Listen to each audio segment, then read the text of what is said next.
News. Well, as parents can attest, youth sports and activities have become all-consuming.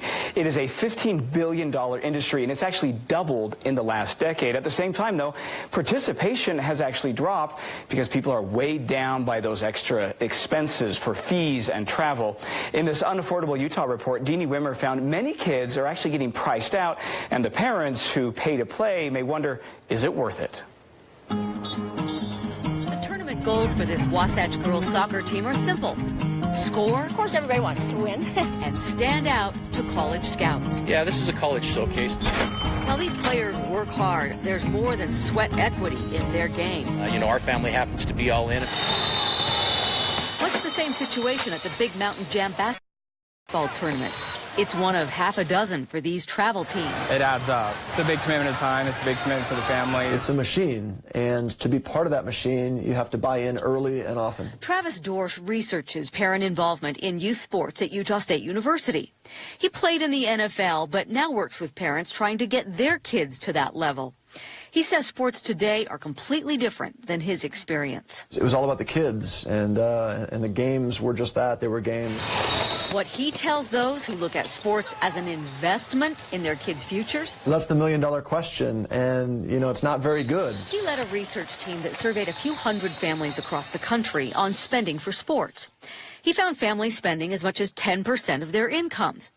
On the other end of the spectrum, Ameritrade found 20% of families spend $1,000 per month per child, the same as the average monthly mortgage.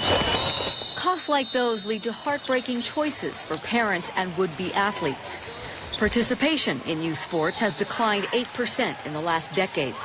And kids in low-income families are playing sports at about half the rates as those in higher-income families. Kind of sad because finances sometimes are a barrier to participation for some kids.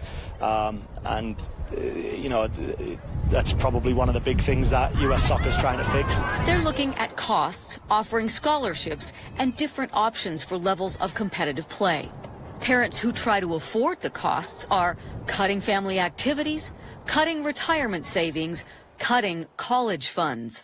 Here's where that doesn't make financial sense. If you're foregoing a college fund to spend, say, $10,000 on activities year after year after year, well, then let's compare that to the value of a scholarship. Say, at the University of Utah, the average for men is $18,000, the average for women, $17,000.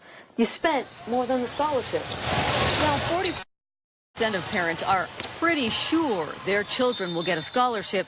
In reality, 2% of these kids will play in college, and only 2% of those will go pro. It's easy to lose perspective, especially I see that for parents. 5, 6, 7, 8.